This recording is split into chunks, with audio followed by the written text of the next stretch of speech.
But before I get started, I need to sincerely thank Michael and Andrea Stone for their incredible generosity and for making this presentation happen. There you go. They deserve it. As you heard from Michael, this talk really came together as a result of his inspiration and initiative. For me, delivering a talk about Shakespeare's influence in my life has been something that I've thought about for years. But this presentation here in Carrollton, this is my first time delivering it. And I can't express how grateful I am to Michael for the opportunity. So thank you. So I know that many of you are sitting there thinking that you know nothing about Shakespeare. But I'm sure you do. Let me get this going again. But I'm sure you do. Are you ready? To be or?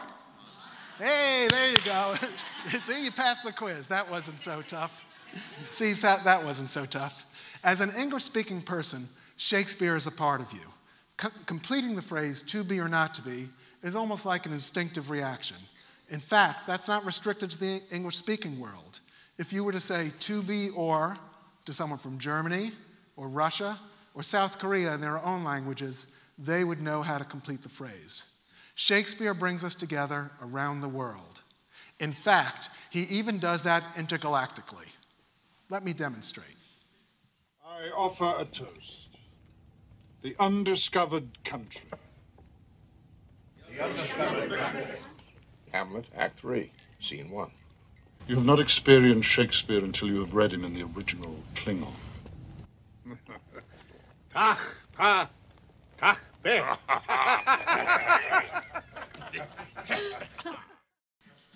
Thank you, Tori.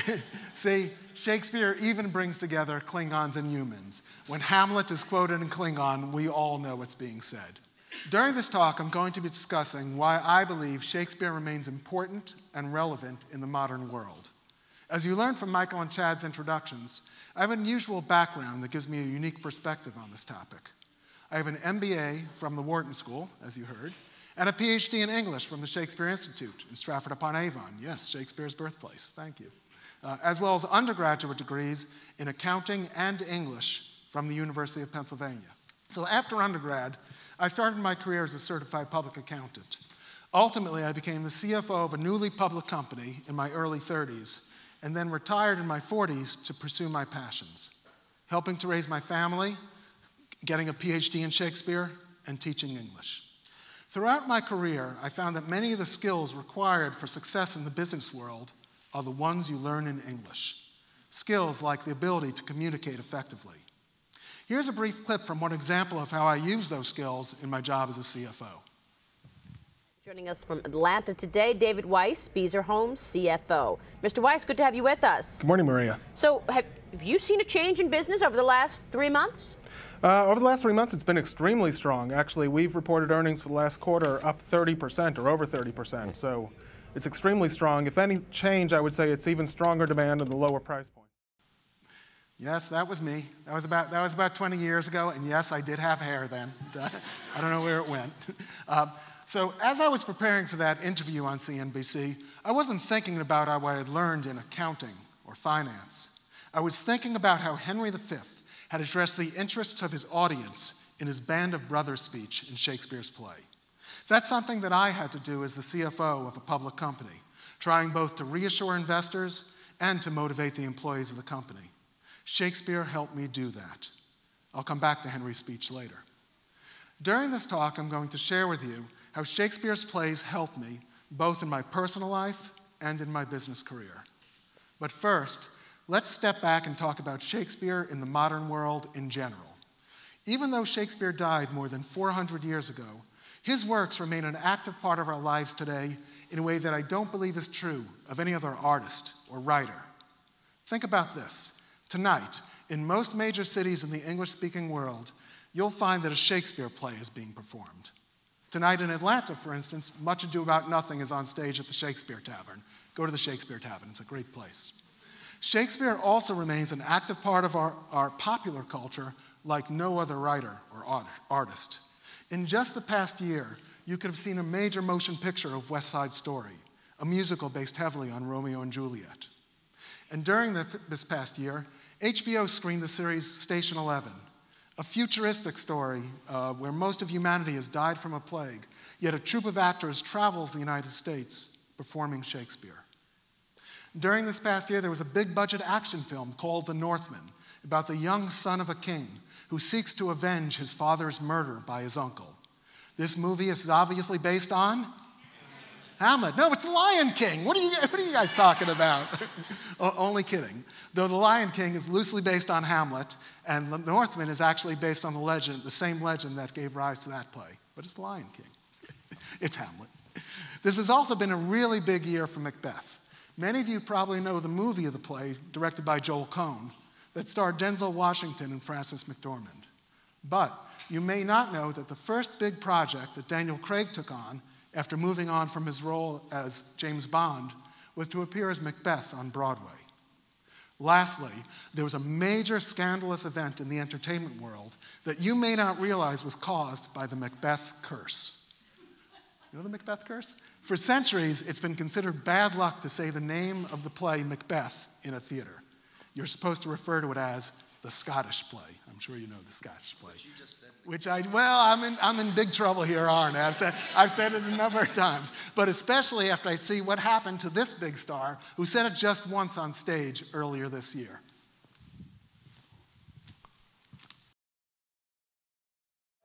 Denzel, Macbeth, loved it. Oh, wow. Wow. One minute later, I bet you didn't realize that that moment was caused by Shakespeare. So I've talked about how Shakespeare's influence is active in the modern world in ways that are not true for any other artist or writer. Why? What makes him so? Different people will give you different answers to that question. For me, it comes down to two things. The first is his understanding of the human psyche. Shakespeare allows us to get into the heads of a wide range of humanity.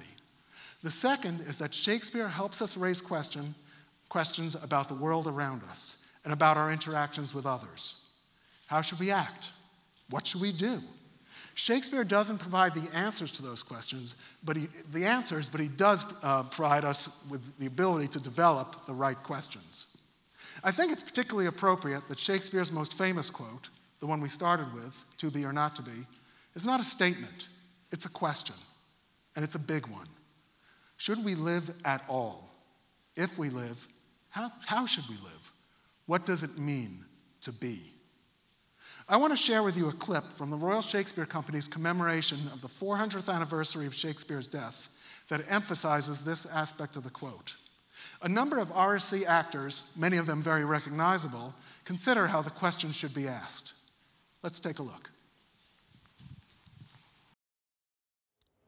To be or not to be, that is the question. Sorry. I mean, yes, yes, but if you don't mind a note, or to be or not to be, because it's the choice. Try this. To be or not to be, that is the question. No. To be or not. No, to be or... Calm down, right? It's simple. Or... Don't lose focus. To be or not to be, that is the question. To be or not to be, that is the question. To be or not to be, that is the question. To be or not to be, that is the question. With all those actors who have been part of the Royal Shakespeare Company, I think it's that guy at the end who gets it right. It's a question. I guess it takes an actual prince to get it right. Although this bit was obviously done for fun, I believe it helps us consider the fact that Hamlet's speech starts with a question. In fact, most of the speech is comprised of questions, and we need to know how to ask those questions if we're going to figure out our own answers to them. Shakespeare helps us do that, and he does so in the most engaging way that I know, by allowing us to get into the head of someone whom we think along with. I believe that part of the reason why the to be or not to be soliloquy is so famous is because it does such an incredible job of that. Let's watch some excerpts from the speech as performed by Papa Essadou, the actor that you just saw in that clip, who was actually playing Hamlet at the Royal Shakespeare Company at the time. As we do, Notice how he draws us in, how he has us considering the questions along with him. Let's look. To be or not to be? That is the question. Whether it is nobler in the mind to suffer the slings and arrows of outrageous fortune, or to take arms against a sea of troubles and by opposing, end them? To be or not to be? That's probably the biggest question that Shakespeare has us consider. I want to step back now, and I'd like to describe to you some lesser questions, some questions that Shakespeare helped me answer during the course of my life and business career. I'm going to show you how Shakespeare influenced me. I'm not saying that he should play the same role in your life, but I am saying that if you look to his plays and engage with them, perhaps you'll find ways to make them your own and to consider how they can help you consider your own questions, whether they're similar to mine or not. I'm often asked what initially brought me to Shakespeare, and was it something that I studied from my youth? I can definitively say that I was not brought up on Shakespeare. I'm originally from Brooklyn, New York. Applaud, applaud, applaud. Brooklyn, New York. From a very working class neighborhood. My father was a truck driver for the New York Daily News, and my mom stayed home and raised me and my brother. My family believed in education, and we had lots of books around, but I don't recall that any of them were Shakespeare. I'm sure that I never read or saw a Shakespeare play until my teens. My first real exposure to Shakespeare was in the 9th grade. We read Julius Caesar that year. And I remember being assigned Brutus's speech after Caesar's assassination to memorize. I'm sure I didn't understand it. But I do remember that I enjoyed memorizing the words. The following year, in 10th grade, we read Macbeth. There, I've said it again. Don't come up and punch me. And I memorized the tomorrow and tomorrow and tomorrow speech. Many here, I'm sure, can do it. Once again, I enjoyed that, but I can't say that I was hooked. Now on to 10th grade. This is when I can definitively say that I got the Shakespeare bug.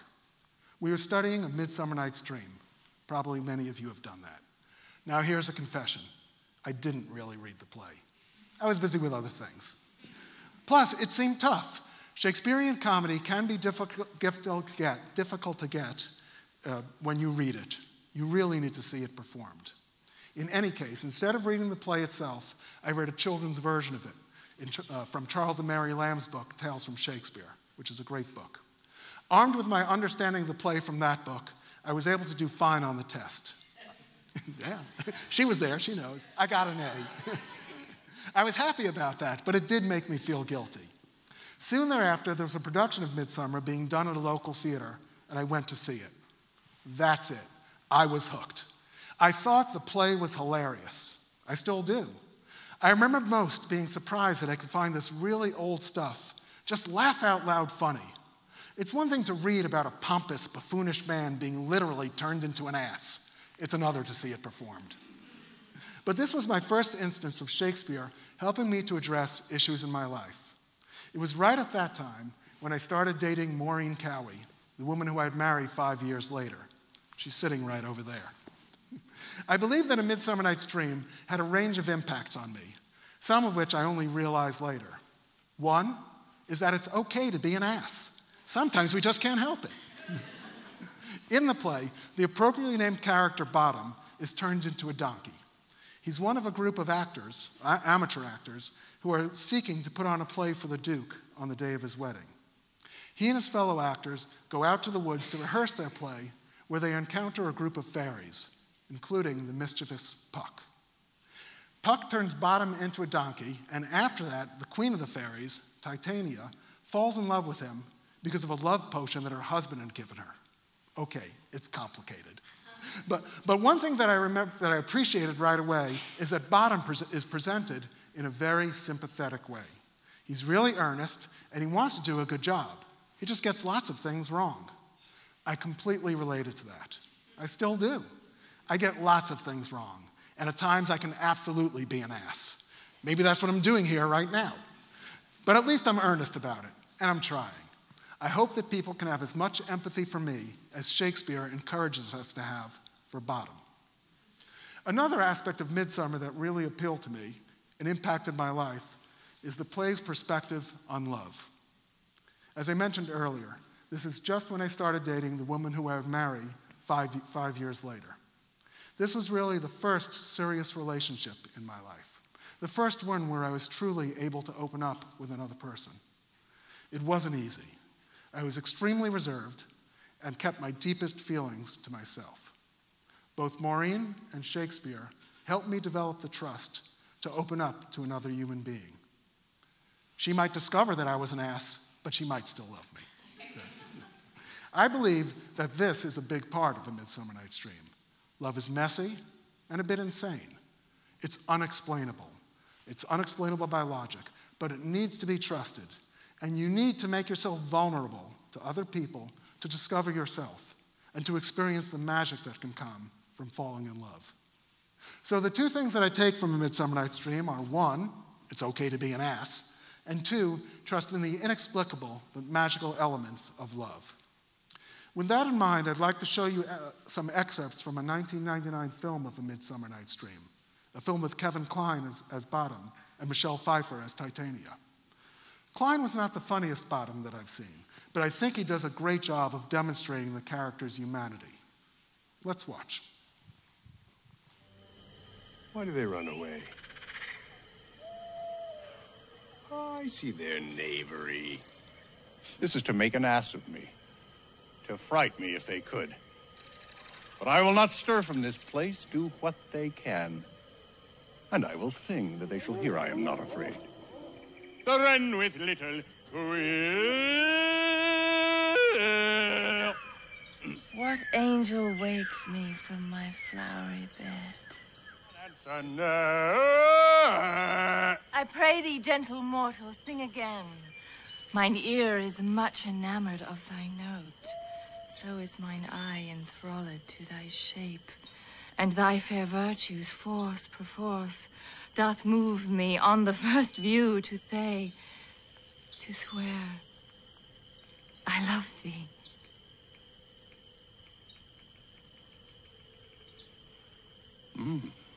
Methinks, mistress, you should have little reason for that. And yet, to say the truth, reason and love keep little company together nowadays. Reason and love keep little company together nowadays. It seems to me that Bottom, the ass, is pretty wise. I loved A Midsummer Night's Dream. So much so that a few years later, in my junior year of college, I directed a production of it. I'm sure that it's no coincidence that soon thereafter, I had the courage to propose to Maureen. And now here we are, a couple of months ago, having just celebrated our 40th wedding anniversary. And as you heard from Michael, it's thanks to her that I'm here. She was the first one who met with Michael and Andrea Stone and told them about my desire to do a talk on my experience with Shakespeare in business. Thank you, Maureen. Immediately after graduating from undergrad, I started my business career at the accounting firm of Deloitte in New York. Things went well for me at Deloitte, and on the whole, I liked accounting and business, though I knew from the start that it was not what I wanted to do for the rest of my life. I set my sights on being able to retire early, to do other things. I wasn't sure what those other things would be, but I always knew that theater, literature, and Shakespeare would be a part of it. At Deloitte's New York office, each year, they chose one person a year to go on weekends to the 2-year executive MBA program at the Wharton School in Philadelphia. Fortunately, after 6 years at Deloitte, I was chosen to be that person. It was an extremely difficult program, and that was probably the toughest 2 years of my professional life. I was working 60-plus hours a week in New York and commuting on weekends to Philadelphia. The thing I most remember from it was not getting a good night's sleep for 2 years. But one thing that I remember very fondly was my class in negotiations.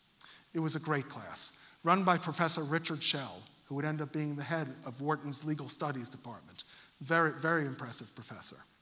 This class involved a big final project where you were supposed to study a real-life negotiation and evaluate it using the methods that we had studied in class. That didn't really interest me.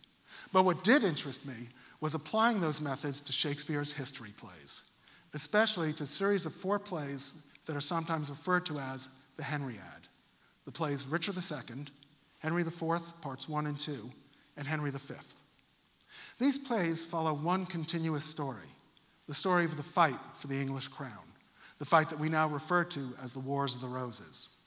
I had begun studying these plays on my own and found that for me, they included some of the most important guidance on how to conduct yourself in the business world, how to negotiate, how to lead, how to motivate others. So I approached Professor Schell to see if he would let me write my paper about Shakespeare's history of plays rather than about a real-life negotiation. Fortunately, he agreed. In doing this, I was applying a lesson that I actually learned from those plays, a lesson that I tell my students to apply as well. If you don't like the question, answer another one. Though I also encourage my students to ask me first and get my permission, as I did with Professor Schell. I think that this is a lesson that can be applied to most college classes, so those of you out there, talk to your professors about it, and to many situations in the working world. If you don't want to answer the specific question asked, either because you don't know the answer, or don't like the answer, or are just not interested in the subject, then answer another. Ideally, the question answered should be related, and it must be meaningful. In fact, if meaningful enough, the person who asked you will forget about the original question. This is a lesson that I took from Shakespeare's history plays. In Henry IV, Part 2, King Henry advises his son, Prince Hal, to avoid questions surrounding the family's right to the crown. He advises Hal instead to lead England to war in foreign lands. That's exactly what Hal does when he becomes Henry V. He claims that the King of England also has the right to the French crown, and he gets the approval of the church and the noblemen of England to attack France. He changes the question. I did very well in my paper in the negotiations in Shakespeare's plays, even though I had not addressed the question being asked. More importantly, that paper helped me study Shakespeare's history plays in a way that continues to influence me to this day. It provides the basis of much of my talks on business and Shakespeare. It also helped me study in depth the character that I think Shakespeare holds out as a model of leadership, Henry V. It's not a one-sided presentation. Shakespeare demonstrates many of the negative, Machiavellian things that come with being a leader. But on the positive side, he demonstrates how important it is to know how to motivate and inspire others. This was a lesson that served me throughout my business career, especially when I became the chief financial officer of a far-flung organization and had to motivate employees, thousands of employees across the country. In the play that bears his name, Henry V has one of the most famous speeches in Shakespeare, the St. Crispin's Day speech. This is the speech that includes the line, "We few, we happy few, we band of brothers." This speech has been quoted and used in a wide variety of contexts, from Winston Churchill rallying the troops in World War II to the title of the HBO series, Band of Brothers. It's often held up as one of the most motivational speeches ever written, which perhaps it is. Interestingly, however, it is not what Henry originally intended to talk about in his speech. Originally, he was going to rally his troops around the importance of his cause, but he changed his focus completely after he went among his troops, disguised, on the night before the battle. He found that his soldiers had no way of knowing if the cause was right or wrong, and they didn't care. What most interested them, rather, was their own personal interests. They would follow the king into battle because it was their duty, but in order to actually inspire them, he was going to need to refocus the speech into something explaining how they would personally benefit. He turned it into a speech about the honor they would gain if the battle was won. Common soldiers would become brothers of the king. This is not about the glory of the cause. It's about personal benefit. Let's watch some excerpts from the BBC series The Hollow Crown, with Tom Hiddleston as Henry V. This clip shows Henry on the night before battle, followed by a portion of the St. Crispin's Day speech. Methinks I could not die anywhere so contented as in the king's company. his cause being just and his quarrel honourable? That's more than we know. Aye, or more than we should seek after. For we know enough if we know we are the king's subjects. If his cause be wrong, our obedience to the king wipes the crime of it out of us. But if the cause be not good, the king himself hath a heavy reckoning to make. I myself heard the king say he would not be ransomed. Aye, he said so to make us fight cheerfully. But when our throats are cut, he may be ransomed, and we ne'er the wiser. This day is called the Feast of Crispian. He that outlives this day and comes safe home will stand a tiptoe when this day is named and rouse him at the name of Crispian. He that shall see this day and live old age will yearly on the vigil feast his neighbours and say, tomorrow is St. Crispian. Then will he strip his sleeve and show his scars and say, these wounds I had on Crispin's day. This story shall the good man teach his son. And Crispian shall ne'er go by from this day to the ending of the world. But we in it shall be remembered. We few. We happy few. We band of brothers. For he today that sheds his blood with me shall be my brother. Be he ne'er so vile, this day shall gentle his condition. And gentlemen in England now abed shall think themselves accursed they were not here, and hold their manhoods cheap, whiles any speaks that fought with us upon St. Crispin's day. The speech truly is inspiring. It would not have been so had Henry focused on the glory of his cause. No one would have cared or believed him. This is something that I took with me in business. You need to know what motivates the people that work for you and work with you. You can only learn this by working closely with them. You need to focus on their interests, and then you need to design means to get the message out. For instance, incentive compensation systems and communications that demonstrate the alignment of their interests with the company's. I did that as the CFO of a newly public company, designing a compensation system that we called Value Created, in which everyone shared in the profits. You also need to get people emotionally involved. I tried to do that by personally visiting each of the company's offices around the country to roll out the incentive compensation system. Now, I recognize that this is getting increasingly difficult to do, to generate that emotional involvement, as employees are becoming more disenfranchised. But this is not much different than what Henry found from talking to his soldiers on the night before battle. As I said to the students today, hating your job is not a new thing. You didn't invent this. So I think anyone who manages others can take lessons from Henry V. I now come to the end of my business career and my decision to retire. Like so many other issues I'd consider my career, this one was heavily informed by Shakespeare, the question of when and how to walk away.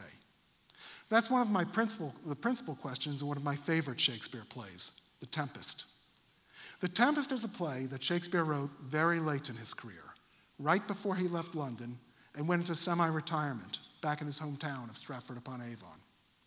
It takes place on an island where the magician Prospero has been living as a castaway in exile with his daughter, Miranda. Prospero was previously the Duke of Milan, but he had been displaced by his treacherous brother, Antonio. Prospero is in complete control on the island, thanks to his books and his magic staff. As the play begins, a ship carrying Antonio is shipwrecked on the island. The play involves Prospero realizing the limitations of his powers, learning the importance of forgiveness, and giving up his magic in order to return to Milan to see the marriage of his daughter and live out his life. Personally, I found much inspiration from this play to say there's a time to walk away from a situation where you feel in complete control, one like my role as the CFO of a public company, and to reset your priorities. Let's watch some excerpts from a film of The Tempest that illustrate what I've just described. Now, one thing that's interesting about this film is that the role of Prospero, a man's role, is played by a woman, Helen Mirren. The name of the character is changed from Prospero to Prospera. This points out another aspect of Shakespeare that I believe makes him unique and modern. There's almost no hesitation to adapt his plays to encompass a new setting or a switch in casting, including gender-neutral and colorblind casting. People have been doing this with Shakespeare for more than a century, dating back at least to the first documented female Hamlet, Sarah Bernhardt. So here's Helen Mirren as Prospera in the film of The Tempest. I have bedimmed the noontide sun, called forth the mutinous winds. Graves at my command have waked their sleepers oped and led 'em forth by my so potent art. But this rough magic I here abjure. I'll break my staff, bury it certain fathoms in the earth, and deeper than did ever plummet sound, I'll drown my book. Oh, wonder. How many goodly creatures are there here? How beauteous mankind is. Oh, brave, new world that has such people in't. 'Tis new to thee. You may have recognized that quote, "Brave New World," which was used ironically by Aldous Huxley as the title for his dystopian novel. In the context of the play, it has much more positive connotations. It's the perspective of Miranda, who has been sheltered on the island, seeing mankind for the first time. She says, "How beauteous mankind is. O brave new world that has such people in it." Once again, this is a Shakespeare quote that has significantly influenced my life. It's the quote that Maureen and I used on the birth announcement of our daughter, Sarah Miranda. And yes, her middle name does come from the play. It's also the Shakespeare quote that I used during my speech at Sarah's wedding just a few months ago, as I said that it reflected the positive outlook of she and her new husband, James, as they looked on their brave new world together as husband and wife. As you can see, Shakespeare has meant an awful lot to me for a long time, and he continues to. So, having told you about Shakespeare's influence on my life, how would I answer the question, why Shakespeare? One of the best answers that I've seen to that question is from a book called Shakespeare After All. I assigned it to Michael to read. He's going to be quizzed on it. It's by Marjorie Garber. It includes an introductory overview of Shakespeare and then relatively short essays on each of the plays. It's the book that I recommend to people who are just getting started on Shakespeare and want an introduction. In that book, Garber says, "Every age creates its own Shakespeare. Shakespeare is, in a way, always two playwrights, the playwright of his time and the playwright of our time, whatever time that is." I think she's right, though I would broaden her message to say that he's the playwright of both every time and every person. I believe that everyone who embraces Shakespeare makes their own version of him. We each come up with our own questions that the plays raise for us about how to conduct our lives and how to interact with others. I've told you about my questions. Yours are likely to be different. He speaks to each of us individually, and he means different things to different people. This has been true across time and across cultures. Shakespeare brings us together in a way that is truly unique, and that is something that we increasingly need. This makes Shakespeare more modern than any other author I know.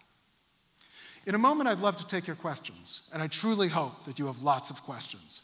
Before that, however, I'd like to end with Prospero's speech from the end of The Tempest. At the very end of the play, after all the other characters have left the stage, Prospero, who has relinquished his magical powers, steps out and talks directly to the audience, begging their favor and telling them that his fate after the play is up to them. The same is true for me. As I said at the start, this is the first time that I've delivered this talk. I'm sure that I can improve on it, and I hope to be able to do it again in the future. But that very much depends on your good words, which Shakespeare calls gentle breath of yours. So with that, I'll turn off my mic, abandon my script, that goes away, turn off the presentation, and tell you, pray you, draw near. Not yet, not yet. Thank you. Now, my charms are all o'erthrown, and what strength I have is mine own, which is most faint. Now, 'tis true I must be here, confined by you, or sent to Naples. Let me not, since I have my dukedom got, and pardon the deceiver, dwell in this bare island by your spell, but release me from my bands, with the help of your good hands. Not yet. Gentle breath of yours my sails must fill, or else my project fails, which was to please. Now I want spirits to enforce, art to enchant, and my ending is despair, unless I be relieved by prayer, which pierces so that it assaults mercy itself and frees all faults. As you from crimes would pardon be, let your indulgence set me free. Thank you.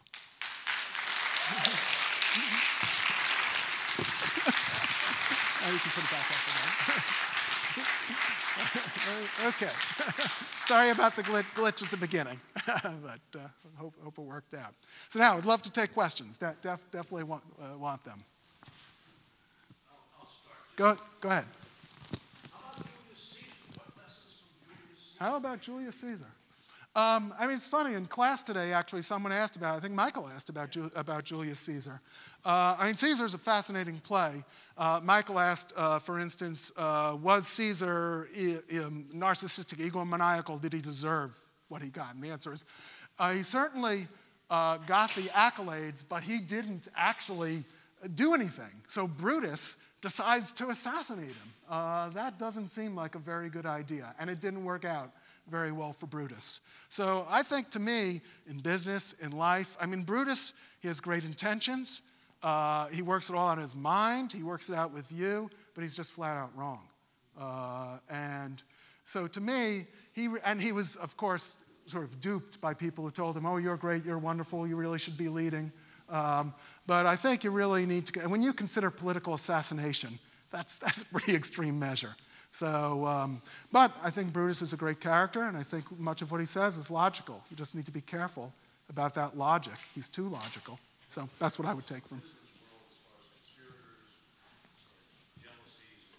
Well, certainly all that is there. I mean, you'll find in the politics of the business world someone who's rising to power and someone else who's jealous of it and will try to undermine them.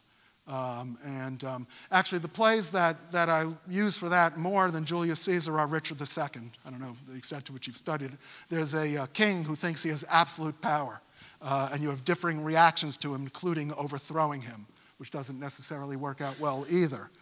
So to me, that is, if you're working for a boss who thinks they have absolute power, and you need to do your job, how do you deal with it? So that Richard II is more what I would use for that.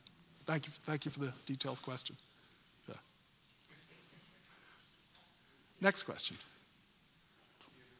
So the question is what involvement I had in theater. So in high school, I did act and direct.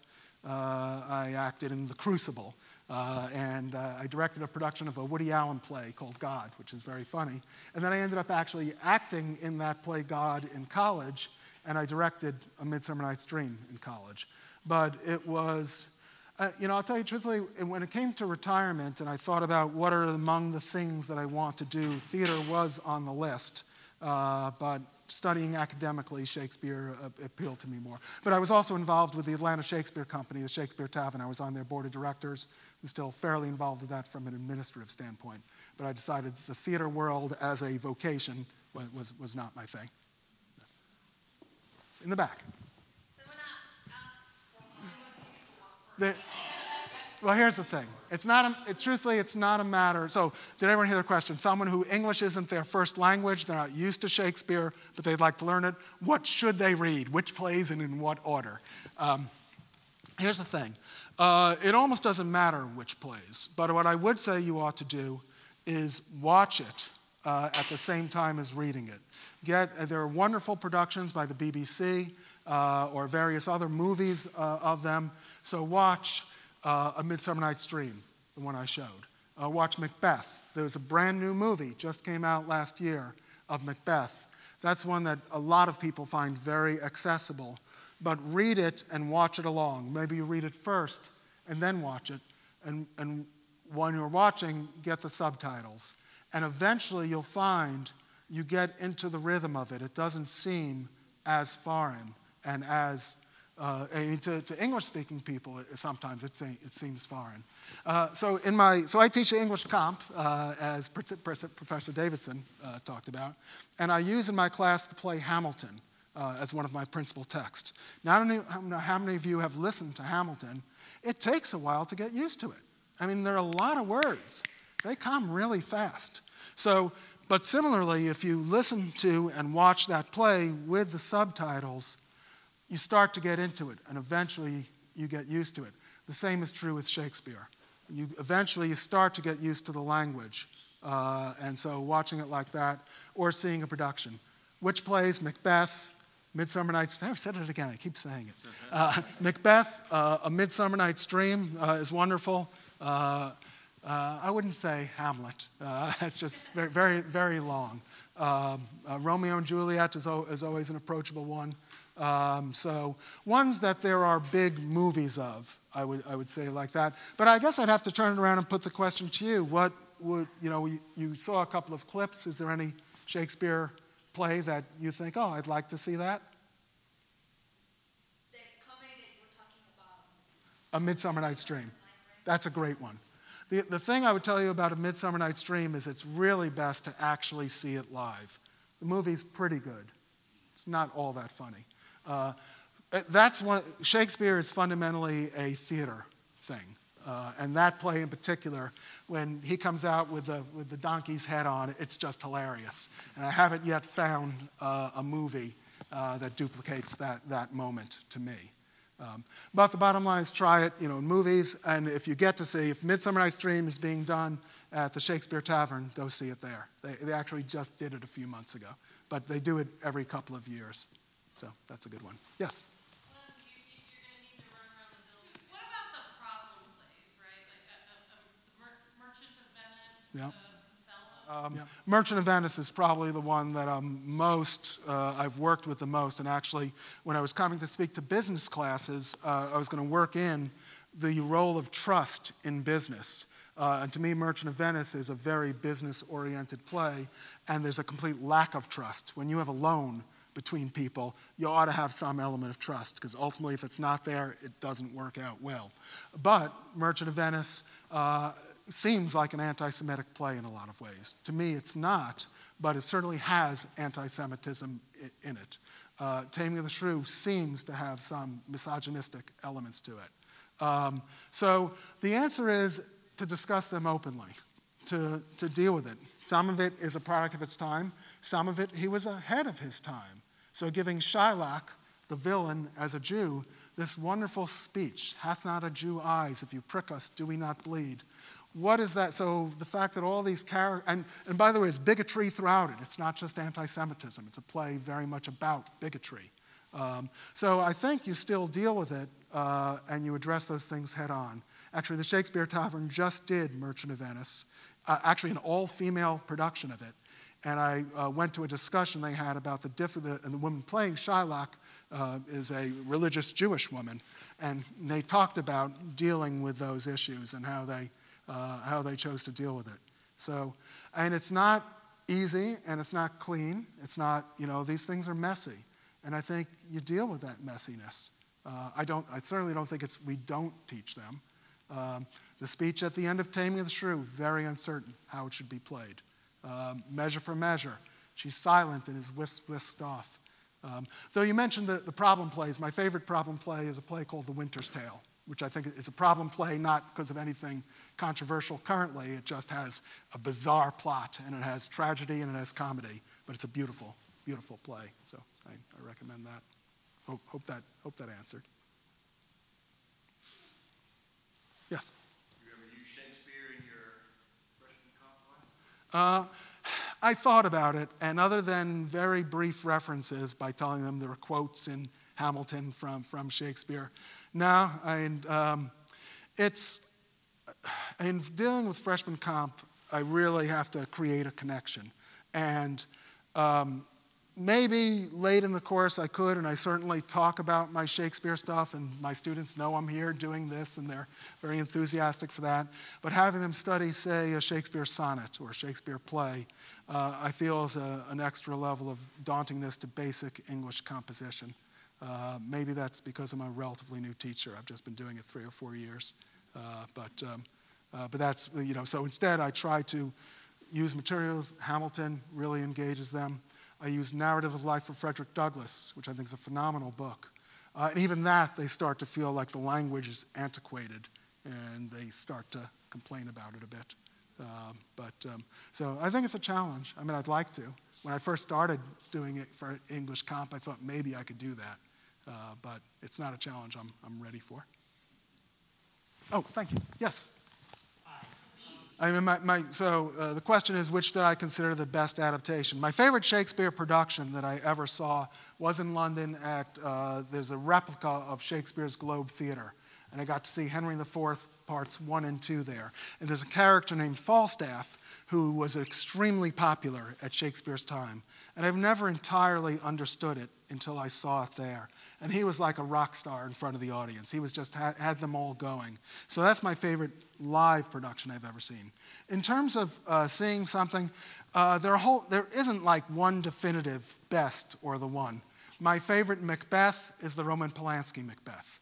Now, getting at your problem issues, lots of problems with watching any Roman Polanski movie, and it was produced by Playboy Enterprises, so it's got serious issues. Sorry, it's still a great movie. So that's my favorite Macbeth. The new Macbeth is very good, but it does some bizarre cuts that actually I think make a relatively simple play more complicated. So that I think is unfortunate. But it is very well done as a movie. So I showed clips from The Hollow Crown, which I think are very good. If you're interested in the history plays, there are great adaptations of them. But my favorite individual play of a film of a history play is Kenneth Branagh's Henry V. That's, I think, very accessible and does a good job of it. So, thank you. You're welcome. I really appreciate it. Thank you. Yes, sir. Richard II. So the question is, which individual work did I pull the most from?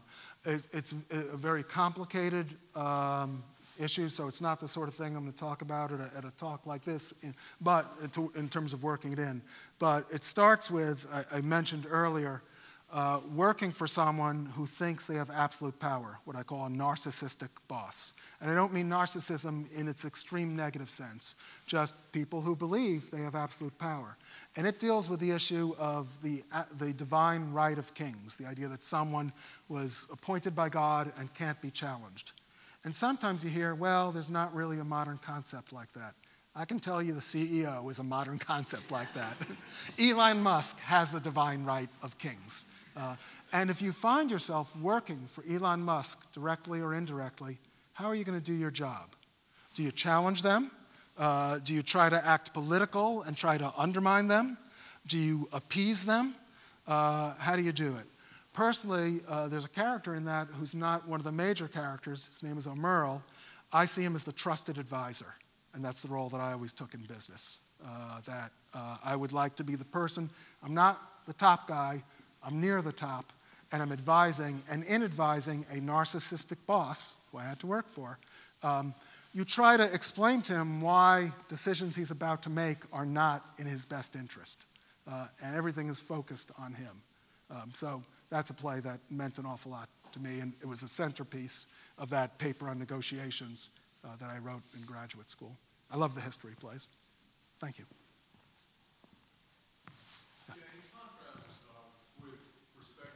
No, so the question is, which one would I prefer to read with my pipe and my be a cigar, with a cigar, and just reading as opposed to going to see.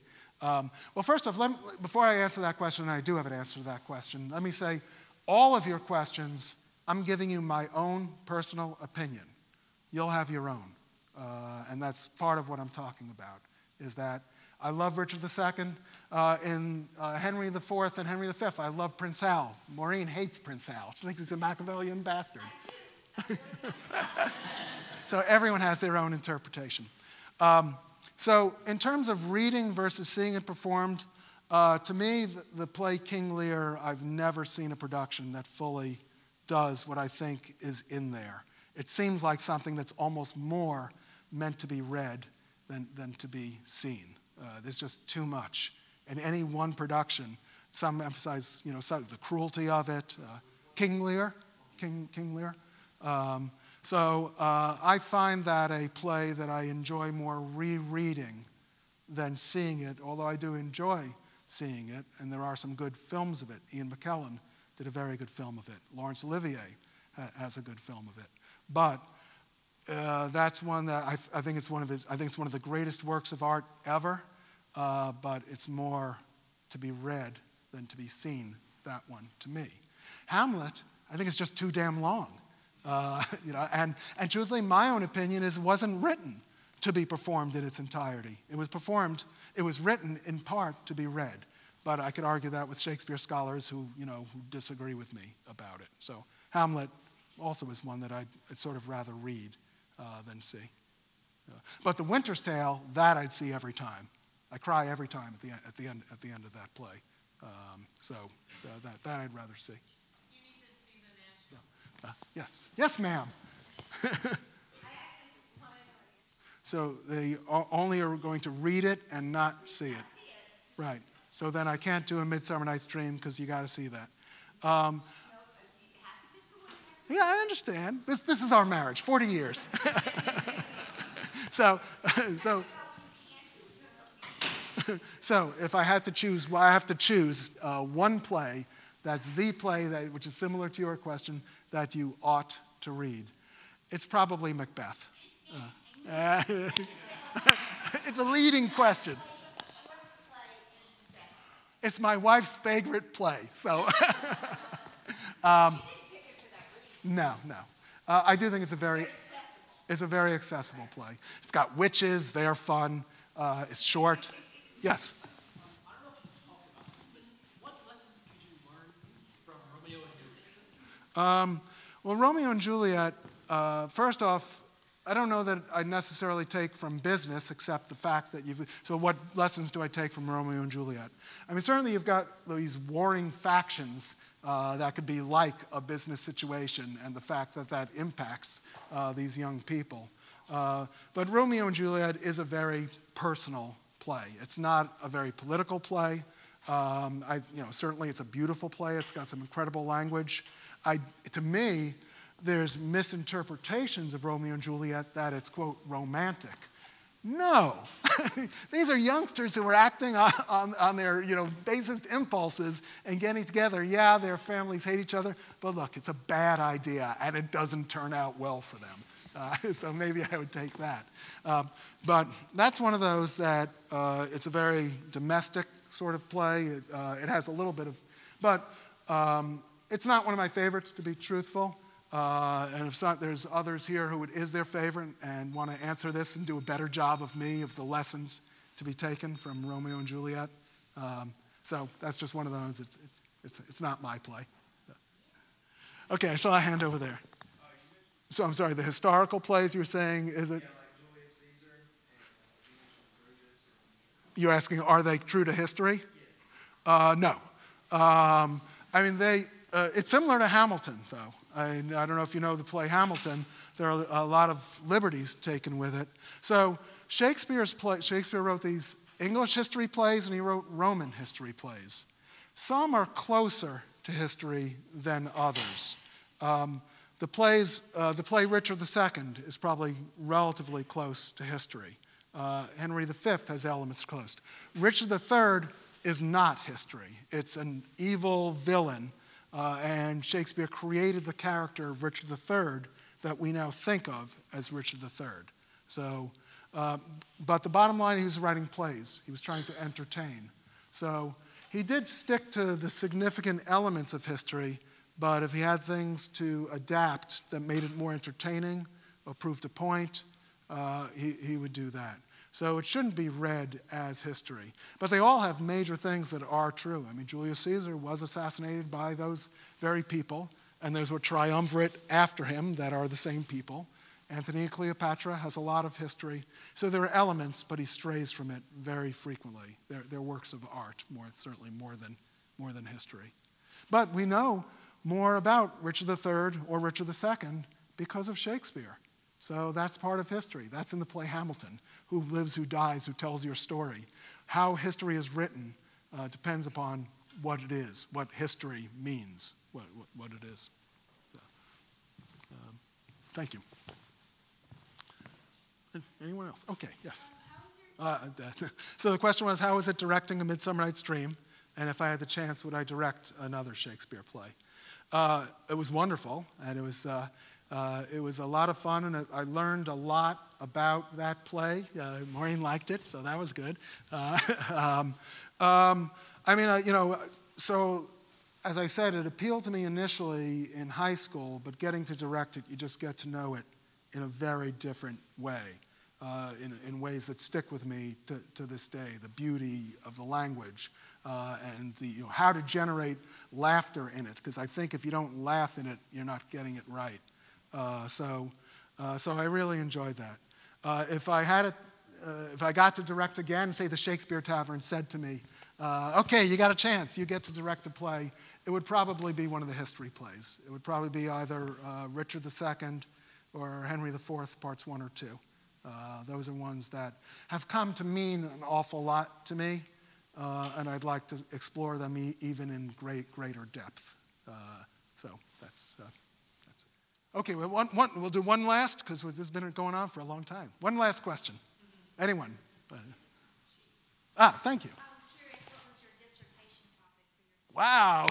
Do you have an hour? Yes. So the question is, what was my dissertation topic? So I actually studied a poet who wrote at the same time as Shakespeare named Samuel Daniel. How many people have heard of Samuel Daniel? Oh, you have over there. Yes, I know you have.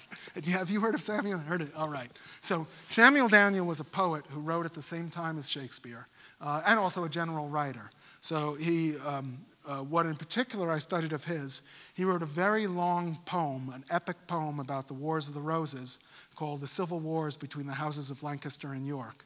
And Shakespeare used that as a source for Richard II and Henry IV, parts 1 and 2. And I studied the interaction between their works and found that there was much more back and forth. And Samuel Daniel was more of like a court poet. He was more, a poet of the nobility. And so I believe Shakespeare was in that world to some extent. And I had a number of things that were part of it, but a big, quote, discovery was there's a manuscript of this poem, or part of this poem. I didn't discover the manuscript, but I interpreted it differently. And I believe that Shakespeare may have used that early manuscript instead of or in addition to the printed version, because there are things in there that were not printed that I think influenced Richard II. And I got to deal with that manuscript at the British Library. So I might have held something that Shakespeare held. So that was pretty cool. So so I did my dissertation. I had an article in Huntington Library Quarterly, which is a good respected journal, that talked about that manuscript. And perhaps most importantly, I rewrote Samuel Daniel's Wikipedia page. So he is a great... And as far as I'm concerned, that's my greatest contribution to English literature. Because my thesis, not that many people are going to read it. That Samuel Daniel page, about 1,000 people a month look at that. So take a look at Samuel Daniel. Yeah. Here, advance to the next slide. So, thank you. I really appreciate it. Stay in touch. Thank you. I genuinely appreciate it. And thank you, Michael and Andrea Stone and EWG. Thank you.